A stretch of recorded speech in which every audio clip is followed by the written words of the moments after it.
বন্ধুরা আজকে আমি আর সুদীপ এখন ট্রাক্টরটা নিয়ে বেরিয়ে গেছি আমাদের খেতে হাল বাইব বলে।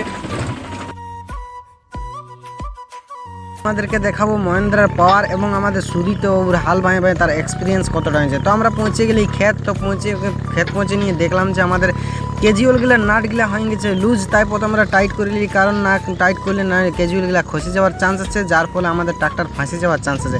তাই আমরা প্রথমে কী করলি, ট্রাক্টরের প্রথমে আমরা কেজুয়ালগুলোকে টাইট করে নিলি, নাটগুলোকে টাইট করে নিলি। তারপর দেখলি খেতে এত জল, তো তখন আমরা ক্ষেতটায় কাটাই নিলি। তো খেতে এত জল যে এত বৃষ্টি কী বলবার বন্ধুরা, বুঝতেই পারছি এত জলে হাল বাঁধা অসম্ভব। তাই আমরা প্রথমে যে ক্ষেতটা কাটা নিয়ে জলটা কিছুটা কমাবো। তো এই দেখছেন ক্ষেত্রে এত জল, তো কি বলবো বন্ধুরা, প্রথম আমরা ভাবলি যে এত জলে হাল বা হবে কি হবে না। তো কিছুক্ষণ আমরা ওয়েট করে দেখি জলটা কমছে, তো কমছে ঠিক আছে, একটু কমতে দিলাম।